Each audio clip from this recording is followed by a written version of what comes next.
ಎತ್ತಿನ ಹೊಳೆ ಅನ್ನತಕ್ಕಂಥ ಪ್ರಸ್ತುತ ಕ್ಷಮಿಸಿ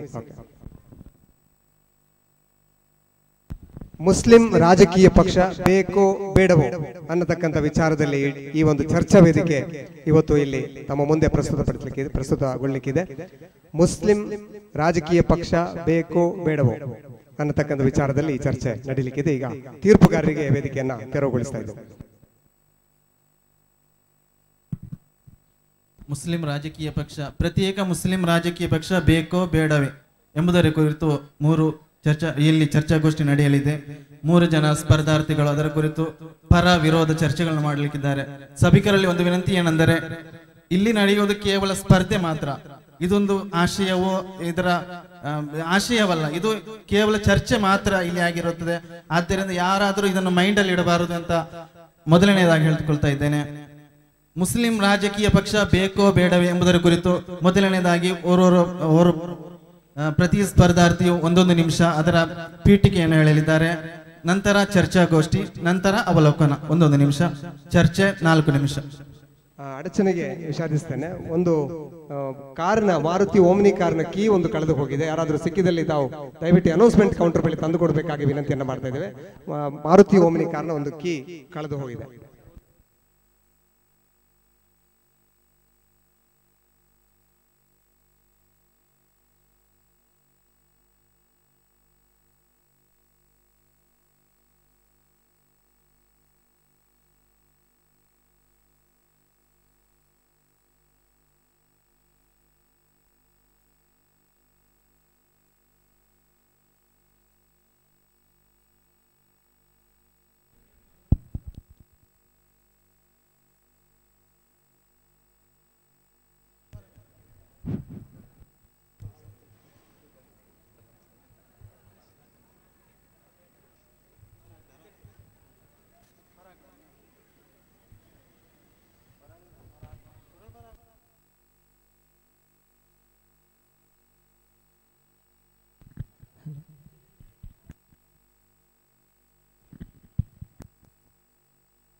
ಸ್ಪರ್ಧೆ ಆರಂಭ ಆಗ್ತಾ ಇದೆ. ಮೊದಲನೆಯದಾಗಿ ಪೀಠಿಕೆಗಾಗಿ. ಅಸ್ಸಲಾಮು ಅಲೈಕುಂ ವರಹಮತುಲ್ಲಾಹಿ ವಬರಕಾತು. ಸ್ನೇಹಿತರೆ, ಮುಸ್ಲಿಂ ರಾಜಕೀಯ ಪಕ್ಷ ಬೇಕೋ ಬೇಡವೋ ಅಂತೇಳಿ ನಾನು ಅದರ ಬಗ್ಗೆ ಬೇಕು ಅನ್ನೋದಾಗಿ ವಾದ ಮಾಡಲಿಕ್ಕೆ ಇಷ್ಟಪಡ್ತೇನೆ. ನನ್ನ ಮುನ್ನುಡಿಯಲ್ಲಿ ನನಗೆ ಹೇಳಲಿಕ್ಕೆ ಇಷ್ಟ ಇರೋದು, ಪ್ರೆಸೆಂಟ್ ಆಗಿ ನೀವು ನೋಡ್ಬೋದು ಮುಸಲ್ಮಾನರು ಯಾವ ತರ ಒಂದು ಸಮಾಜದಲ್ಲಿ ಕಷ್ಟ ನಷ್ಟಗಳನ್ನ ಅನುಭವಿಸ್ತಾ ಇದ್ದಾರೆ ಅಂತೇಳಿ. ಅವಾಗ ಒಂದು ಕಡೆಯಲ್ಲಿ ಕೂತು ಆಲೋಚನೆ ಮಾಡ್ಬೇಕಾಗಿದ್ರೆ ನಮಗೆ ಪಟ್ ಅಂತೇಳಿ ಒಂದು ಆಲೋಚನೆ ಹೊಡೆಯುತ್ತೆ, ಶಿಟ್ ಎಲ್ರೂ ನಮ್ಗೆ ಅನ್ಯಾಯ ಮಾಡ್ತಾರೆ ಸರ್, ಎಲ್ರೂ ಬಂದು ಉಪದ್ರ ಕೊಡ್ತಾರೆ ಸರ್, ನಮ್ಮನ್ನೇ ದೂಷಿಸ್ತಾರೆ ಸರ್, ಯಾಕಂತ ಹೇಳಿದ್ರೆ ನಾವು ಮೈನಾರಿಟಿ ಅಂತೇಳಿ. ನಾನು ಯಾವುದೇ ವ್ಯಕ್ತಿಯ ಅಥವಾ ಯಾವುದೇ ರಾಜಕೀಯ ಪಕ್ಷದ ಪರವಾಗಿ ಅಥವಾ ವಿರೋಧವಾಗಿ ಮಾತಾಡ್ತಾ ಇಲ್ಲ. ಇಲ್ಲಿ ಕೆಲವು ರಾಜಕೀಯ ಪಕ್ಷದ ನಾಯಕರಿದ್ದಾರೆ, ಅದಕ್ಕೋಸ್ಕರ ನಾನು ಇದನ್ನ ಮೊದಲನೇದಾಗಿ ಹೇಳ್ತಾ ಇರುವಂತದ್ದು. ನಮ್ಗೆ ಅನ್ಸುತ್ತೆ, ಶಿಟ್ ನಮಗೂ ಒಂದು ರಾಜಕೀಯ ಪಕ್ಷ ಬೇಕು ಅಂತೇಳಿ. ಹೌದಲ್ವಾ? ಬೇಕೇ ಬೇಕು ಸ್ನೇಹಿತರೆ. ಯಾಕಂತ ಹೇಳಿದ್ರೆ ಪೊಲಿಟಿಕ್ಸ್ ಅಂತ ಹೇಳಿದ್ರೆ ಇವಾಗ ಸಾಮಾನ್ಯ ಜನರ ಮನಸ್ಸಲ್ಲಿ ಏನಿದೆ ಅಂತ ಹೇಳಿದ್ರೆ, ಪೊಲಿಟಿಕ್ಸ್ ಅಂದ್ರೆ ಗಲೀಜುದು, ದೂರ ಇಡ್ರಪ್ಪ, ಪೊಲಿಟಿಕ್ಸ್ ಬೇಡ. ಸತ್ಯ ಅಲ್ವಾ? ಸತ್ಯ ಅಲ್ವಾ? ಒಪ್ಕೋತೀರ ತಾನೆ? ಎಲ್ರೂ ಕೂಡ ಅದೇ ತರ ಇದೆ. ಆದ್ರೆ ಒಂದು ಆದರ್ಶ ಪಕ್ಷ, ಒಂದು ಆದರ್ಶ ಜನತೆಗೆ ಬೇಕಾಗಿದೆ. ಒಂದು ಪಕ್ಷದ ಅನಿವಾರ್ಯತೆ ಇದೆ ಇಲ್ಲಿ.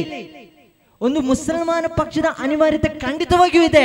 ಯಾಕಂತ ಹೇಳಿದ್ರೆ ಮುಸಲ್ಮಾನರನ್ನ ಕಂಡಲ್ಲಿ ಎಲ್ಲರೂ ದೂಷಿಸ್ತಾ ಇದ್ದಾರೆ, ಮುಸಲ್ಮಾನರ ತಪ್ಪಿಲ್ಲದೆ ಇದ್ರೂ ಕೂಡ ಎಲ್ಲರೂ ದೂಷಿಸ್ತಾ ಇದ್ದಾರೆ. ಆದ್ರಿಂದ ನಮ್ಗೆ ಈ ಪಕ್ಷದ ಅನಿವಾರ್ಯತೆ ಇದೆ ಅಂತ ಹೇಳಿ ಬನ್ನಿಸ್ತಾ ಇದ್ದೇನೆ. ಅಸ್ಸಲಾಮು ಅಲೈಕುಂ ವರಹಮತುಲ್ಲಾಹಿ ವಬರಕಾತುಹು. ಬಿಸ್ಮಿಲ್ಲಾಹ್ ಅಲ್ಹಮ್ದುಲಿಲ್ಲಾಹ್ ವಸ್ಸಲಾತು ವಸ್ಸಲಾಮು ಅಲಾ ಅಶ್ರಫಿಲ್ ಮುರ್ಸಲೀನ್ ವ ಅಲಾ ಆಲಿಹಿ ವಸಹಬಿಹಿ ಅಜ್ಮഈನ್. ಮುಸ್ಲಿಂ ರಾಜಕೀಯ ಪಕ್ಷ ಬೇಡ ಬೇಕೋ ಎಂಬ ವಿಷಯದ ಕುರಿತು ಇಲ್ಲಿ ಚರ್ಚಿಸಲ್ಪಡುವುದು. ನಾನು ಹೇಳುತ್ತಿರುವುದು ಮುಸ್ಲಿಂ ಪಕ್ಷ ರಾಜಕೀಯ ಪಕ್ಷ ಬೇಡ ಅಂತ. ಯಾಕೆಂದ್ರೆ ಹೇಳಿದ್ರೆ ಇಲ್ಲಿ ನಮ್ಗೆ ತುಂಬಾನು ಪಕ್ಷಗಳಿವೆ. ಇಲ್ಲಿ ಭಾರತ ರಿಜಿಸ್ಟರ್ ಆದಂತಹ ತುಂಬಾ ಪಕ್ಷಗಳು ಇವೆ. ಆದರೆ ಇಲ್ಲಿ ಮುಸ್ಲಿಮರು ಇವರೇ ಆಯ್ಕೆ ಮಾಡಿದಂತಹ ಒಬ್ಬ ನಾಯಕಿರುವಾಗ ಮತ್ತು ಬೇರೆವೇ ಒಂದು ಪಕ್ಷ ಮಾಡಿದ್ರೆ ಅಲ್ಲಿ ಆಗುವಂತಹ ನಷ್ಟ ಕಷ್ಟಗಳನ್ನು ಅವ್ರ ಮೇಲೆ ಚಿಂತಿಸಬೇಕು. ಯಾಕೆಂದ್ರೆ ಒಂದು ವಿಭಾಗ ಮಾತ್ರ ಒಂದು ಮಾಡಿದ್ರೆ ಮತ್ತೊಂದು ವಿಭಾಗ ಮತ್ತೊಂದು ಪಕ್ಷ ಮಾಡ್ತದೆ. ಆವಾಗ ಇಲ್ಲಿ ಮೈನಾರಿಟಿ ತುಂಬಾ ಕಡಿಮೆ ಸಂಖ್ಯೆ ಇರುವಂತಹ ಮುಸ್ಲಿಮರು ಅವರೊಂದು ಪಕ್ಷ ಮಾಡಿದ್ರೆ ಮತ್ತೆ ಅವರಿಗೆ ಅಲ್ಲಿ ಏನು ಮಾಡ್ಲಿಕ್ಕೆ ಸಾಧ್ಯವಾಗುವುದಿಲ್ಲ. ಅಸ್ಸಲಾಮು ಅಲೈಕುಂ ವರಹಮತುಲ್ಲಾಹಿ ತಆಲಾ ವಬರಕಾತುಹು. ಸನ್ಮಿತ್ರ ಶ್ರೋತೃಗಳೇ, ಶ್ರದ್ಧಾಳುಗಳೇ, ಪೀಠಿಕೆಯನ್ನು ಪುಟ್ಟದಾಗಿಸಿ ಮಾತಿಗೆ ಪಾದಾರ್ಪಣೆಗೆಯುತ್ತಿದ್ದೇನೆ. ನನ್ನಲ್ಲಿರುವಂತಹ ವಿಷಯ, ನನಗೆ ವಾದ ಮಾಡಲಿಕ್ಕೆ ದೊರಕಿದಂತಹ ವಿಷಯ ಮುಸ್ಲಿಂ ರಾಜಕೀಯ ಪಕ್ಷ ಬೇಡ ಎಂಬುದಾಗಿದೆ. ಪ್ರೀತಿಯ ಗೆಳೆಯರೇ, ನಿಜಕ್ಕೂ ಕೂಡ ಭಾರತ ಎಂಬುದೊಂದು ಜಾತ್ಯತೀತ ರಾಷ್ಟ್ರ. ವಿವಿಧತೆಯಲ್ಲಿ ಏಕತೆಯನ್ನು ಮೆರೆಯುವ ನಮ್ಮ ಈ ಭಾರತ ರಾಷ್ಟ್ರದಲ್ಲಿ ಮುಸ್ಲಿಮರು ಅಲ್ಪಸಂಖ್ಯಾತರೆಂಬುದರಲ್ಲಿ ಯಾರಿಗೂ ಸಂಶಯವಿಲ್ಲ. ಹಾಗಿರುವಾಗ ಮುಸ್ಲಿಮರಿಗೊಂದು ಪಕ್ಷವನ್ನು ಮಾಡುತ್ತಿರುವಾಗ ನಿಜಕ್ಕೂ ಅಲ್ಲಿ ದೊಡ್ಡ ಸಮಸ್ಯೆ ಉದ್ಭವಿಸುತ್ತಿದೆ. ಕೆಲವು ಸಮಸ್ಯೆಗಳನ್ನು ನಾವು ನಿಭಾಯಿಸಲಿಕ್ಕೋಸ್ಕರ ಒಂದು ರಾಷ್ಟ್ರೀಯ ಪಕ್ಷವನ್ನು ಮಾಡಿದರೆ, ರಾಜಕೀಯ ಪಕ್ಷವನ್ನು ಮಾಡಿದರೆ ಮುಂದೊಮ್ಮೆ ನಾವು ಒಂದೆಡೆ ಬಾಕಿಯಾಗಬಹುದು. ಅದಾದದು ಯಾವುದೇ ಬೇರೆ ಸರ್ಕಾರಗಳು, ಅದಾದ ನಮ್ಮಲ್ಲಿರುವಂತಹ ಬಿಜೆಪಿ ಅಥವಾ ಕಾಂಗ್ರೆಸ್ ಅಥವಾ ಬೇರೆ ಯಾವುದಾದರೂ ಸರ್ಕಾರಗಳು ನಮಗೆ ಸಹಾಯವನ್ನು ಮಾಡುವುದಿಲ್ಲ. ಅವರ ಸಹಾಯದಿಂದ ನಾವು ವಂಚಿತರಾಗುತ್ತಿದ್ದೇವೆ. ಅಲ್ಪಸಂಖ್ಯಾತರಾದ ನಾವು ಯಾವುದಾದರೂ ಒಂದು ಸಂಸ್ಥೆಯನ್ನು ನಡೆಸಬೇಕಾದರೆ, ಉದಾಹರಣೆಗೆ ಬಹುಮಾನ್ಯರಾದ ಎಪಿ ಉಸ್ತಾದ್ ಒಂದು ಸಂಸ್ಥೆಯನ್ನು ನಡೆಸುತ್ತಿದ್ದಾರೆ. ಎಲ್ಲಾ ಪಕ್ಷದವರಿಂದ ಸಹಾಯವನ್ನು ಪಡೆದು ಹನಿ ಹನಿಗೂಡಿ ಹಳ್ಳ ಆಗಿರುವಾಗ ಎಲ್ಲಾ ಸಂಸ್ಥೆಯವರಿಂದ, ಎಲ್ಲಾ ಜಾತಿಗಳಿಂದ, ಎಲ್ಲಾ ಧರ್ಮದವರಿಂದ, ಎಲ್ಲಾ ಸಂಘಟನೆಗಳಿಂದ, ಎಲ್ಲಾ ರಾಜಕೀಯ ಪಕ್ಷಗಳಿಂದ, ಅದಕ್ಕಾಗಿ ಮುಸ್ಲಿಂ ರಾಜಕೀಯ ಪಕ್ಷ ಬೇಡ ಎಂಬುದಾಗಿದೆ ನನ್ನ ಅನಿಸಿಕೆ. ಚರ್ಚಾಗೋಷ್ಠಿ ಕೂತ್ಕೊಂಡು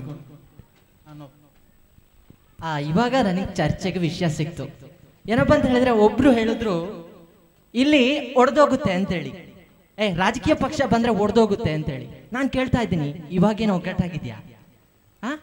ಅವ್ರು ರಾಜಕೀಯ ಪಕ್ಷ ಬಂದ್ರೆ ಮುಸ್ಲಿಂ ಜನತೆ ಒಡೆದೋಗುತ್ತೆ ಅಂತ ಹೇಳ್ತಾ ಇದ್ದಾರೆ. ಇವಾಗೇನು ಒಗ್ಗಟ್ಟಾಗಿದ್ಯಾ? ನಾವು ಒಗ್ಗಟ್ಟಾಗಿದ್ದೀವಾ? ಇಲ್ಲ.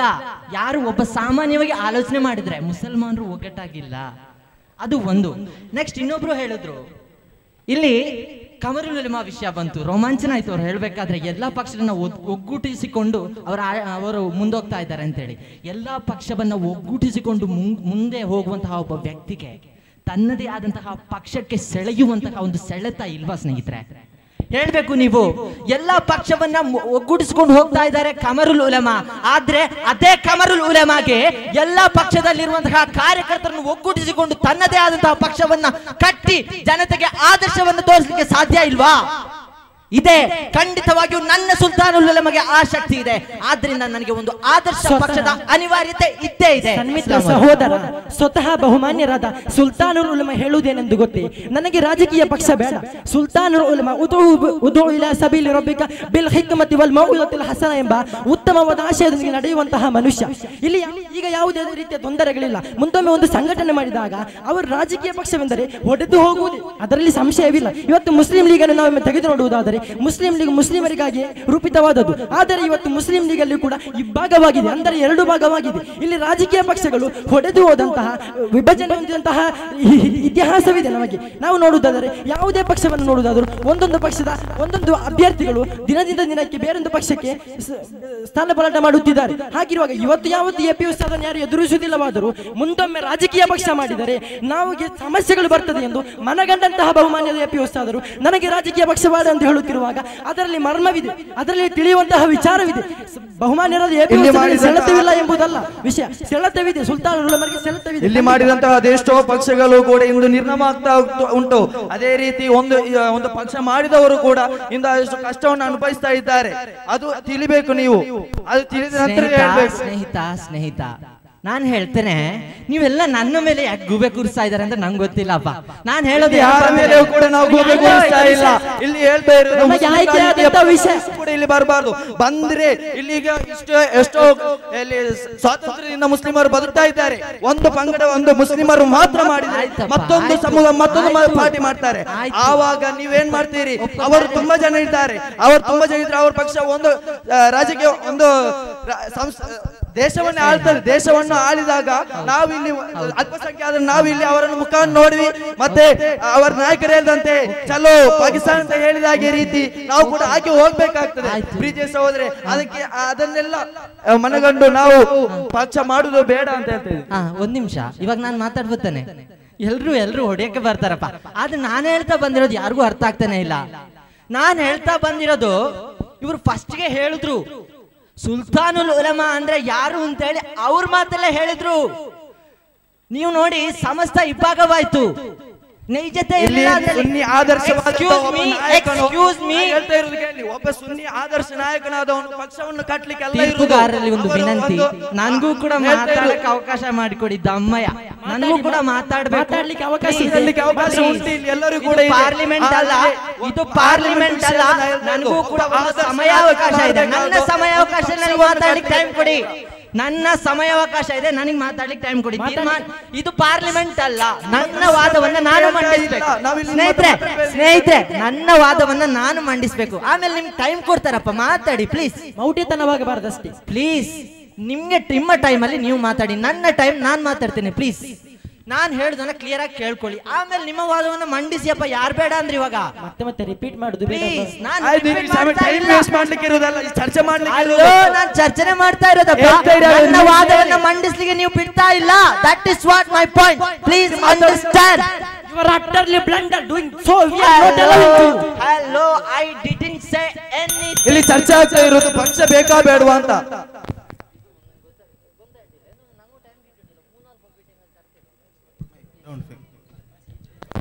ಘಟಾನುಘಟಿ ಚರ್ಚಾಗೋಷ್ಠಿ ನಡೀತಾ ಇದೆ. ಸಮಯದ ಅಭಾವದಿಂದ ಇಲ್ಲ, ಇದು ನನ್ಗೊಂದು ಮಾತು. ಕೊನೆಯದಾಗಿ ಅವಲೋಕನ ಹೇಳಿ. ಅವಲೋಕನ ಏನು? ಅವಲೋಕನ ಅಂತ ಹೇಳಿದ್ರೆ ನನ್ನ ಚರ್ಚೆಗೆ ಇಲ್ಲಿ ಅವಕಾಶ ಸಿಕ್ಕಿಲ್ಲ, ಅದು ಓಪನ್ ಆಗಿ ಹೇಳ್ತೇನೆ. ಏನಪ್ಪಾ ಅಂತ ಹೇಳಿದ್ರೆ ಅವಲೋಕನ ಅಂತ ಹೇಳಿದ್ರೆ ಇವಾಗ ನೋಡಿ ಸ್ನೇಹಿತರೆ, ನಾನು ಹೇಳಲಿಕ್ಕೆ ಇಷ್ಟಪಟ್ಟಿರೋದು ಏನಪ್ಪಾ ಅಂತ ಹೇಳಿದ್ರೆ, ಒಬ್ಬ ಸುಲ್ತಾನುಲ್ ಉಲಮಾಗೆ ಇಡೀ ಸಮುದಾಯವನ್ನ ಒಗ್ಗೂಟಿಸಿಕೊಂಡು ಹೋಗುವಂತಹ ಶಕ್ತಿ ಇದೆ. ಅದನ್ನ ಎಲ್ಲರೂ ಒಪ್ಕೋತೀರಾ ತಾನೆ? ಒಕ್ಕಲಿಂದ ಹೇಳಿ, ಒಪ್ಕೋತೀರಾ ಇಲ್ವಾ? ನಿಮ್ಮ ಹತ್ರ ಕೇಳ್ತಾ ಇರೋದು, ಒಪ್ಕೋತೀರಾ ಇಲ್ವಾ? ಒಬ್ಬ ಸುಲ್ತಾನುಲ್ ಉಲಮಾಗೆ ನಮ್ಮಂತಹ ಹಲವಾರು ಕಾರ್ಯಕರ್ತರನ್ನು ಒಗ್ಗೂಡಿಸಿಕೊಂಡು ನನ್ನ ಇಸ್ಲಾಮನ್ನ ಇಲ್ಲಿ ಅಳವಡಿಸಿಕೊಂಡು ಹೋಗುವಂತಹ ಶಕ್ತಿ ಇದೆಯಾ ಇಲ್ವಾ? ಇದೆ, ಖಂಡಿತವಾಗಿಯೂ ಇದೆ. ಅದೇ ಸುಲ್ತಾನುಲ್ ಉಲಮಾಗೆ ಒಂದು ಮುಸ್ಲಿಂ ರಾಜಕೀಯ ಪಕ್ಷವನ್ನ ಆಳುವಂತಹ ಶಕ್ತಿ ಇಲ್ವಾ? ಇದೆ, ಅದು ಬೇಕಾಗಿರೋದು. ಇಲ್ಲಿ ಆಶಯ ಬಗ್ಗೆ ಹೇಳಿದ್ರು, ಓಕೆ, ಆಶಯದ ಬಗ್ಗೆ ಹೇಳ್ತೇನೆ. SSF ನ ಒಂದೊಂದು ಕರ್ಮಧೀರ ಪ್ರವರ್ತಕನು ಕೂಡ ನನ್ನ ಆಶಯ ಅಂತೇಳಿ ಹೇಳ್ಬೇಕಾದ್ರೆ ರೋಮಾಂಚನಗೊಳ್ತಾನೆ. ಅದೇ ತರ ಸುಲ್ತಾನುಲ್ ಉಲಮಾ ಕಟ್ಟಿದಂತಹ ರಾಜಕೀಯ ಪಕ್ಷದಲ್ಲಿ ಆಳುವಂತಹ ಒಬ್ಬೊಬ್ಬ ಮುಸಲ್ಮಾನ ಕೂಡ ಅದೇ ಆದರ್ಶವನ್ನ ಮುಂದುಗೂಡಿಸಿ ಹೋಗಲ್ಲ ಅಂತ ಹೇಳಿದ್ರೆ ಯಾವ ಒಂದು ಪುರಾವೆಯನ್ನು ನೀವು ಕೊಡಿ ನೋಡೋಣ.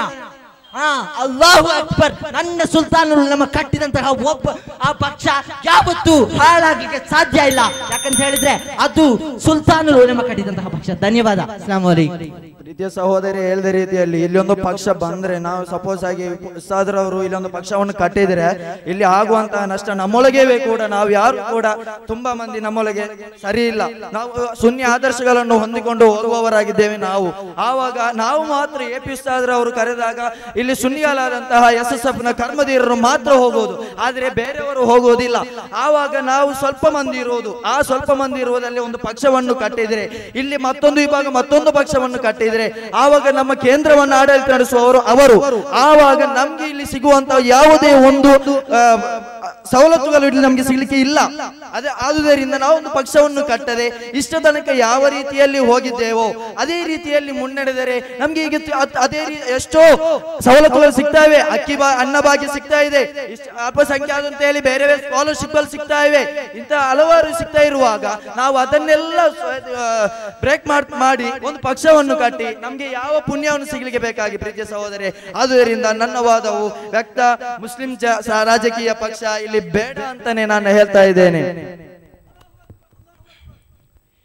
ಬಹುಮಾನ್ಯರಾದ ಎಪಿ ಉಸ್ತಾದರು ಸಂಘವನ್ನು ಕಟ್ಟಿದರೆ ಮುಂದುವರಿಸಬಹುದು ಎಂದು ಸಹೋದರ ಹೇಳಿದ, ಒಪ್ಪಿಕೊಳ್ಳುತ್ತೇನೆ. ಆದರೆ ಮೊನ್ನೆ ಮನೋರಮ ನ್ಯೂಸ್ನಲ್ಲಿ ಮೊನ್ನೆ ನಡೆದಂತಹ ಮನೋರಮ ಇಂಟರ್ವ್ಯೂ ಅಲ್ಲಿ ಬಹುಮಾನ್ಯರಾದ ಎಪಿ ಉಸ್ತಾದರು ಹೇಳಿದ್ದು, ನಾನೊಮ್ಮೆಯೂ ಕೂಡ ಒಂದು ರಾಜಕೀಯ ಪಕ್ಷವನ್ನು ಕಟ್ಟುವುದಿಲ್ಲ. ಆಗ ಅದರಲ್ಲೊಂದು ಮರ್ಮವಿದೆ. ಇಲ್ಲಿ ಎಪಿ ಸುನ್ನಿಗಳು, ಇಕೆ ಸುನ್ನಿಗಳು, ತಬ್ಲೀಗ್, ಜಮಾತ್ ಮತ್ತಿತರ ಹಲವಾರು ಆಶಯಗಳಿಂದ ಒಳಗೊಂಡಂತಹ ಇಸ್ಲಾಂ ಆಗಿದೆ, ಧರ್ಮವಾಗಿದೆ ನಮ್ಮದು. ಹಾಗಿರುವಾಗ ಎಪಿ ಉಸ್ತಾದರು ಕಟ್ಟಿದರೆ ಒಮ್ಮೆಯೂ ಕೂಡ ಎಸ್ಕೆ ಅದನ್ನು ಒಪ್ಪಿಕೊಳ್ಳುವುದಿಲ್ಲ, ಜಮಾತ್ ಇಸ್ಲಾಂ ಒಪ್ಪಿಕೊಳ್ಳುವುದಿಲ್ಲ. ಮತ್ತೆ ಹೇಗೆ ಅದು ಸಂಘಟನೆಯಾಗಿ ಮುಂದುವರಿಯಬಹುದು? ಇವತ್ತು ಎಪಿ ಉಸ್ತಾದರಿಗೆ ಸೆಳೆತವಿದೆ ನಿಜ.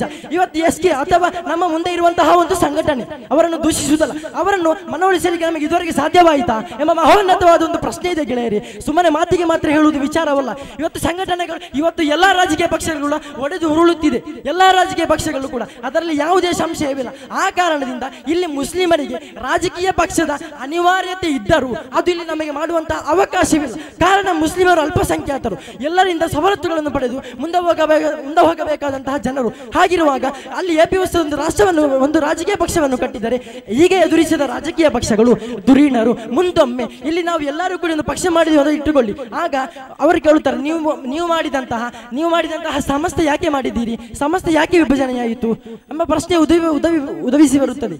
ಧನ್ಯವಾದಗಳು. ಚರ್ಚೆಗೆ ಕೊನೆ.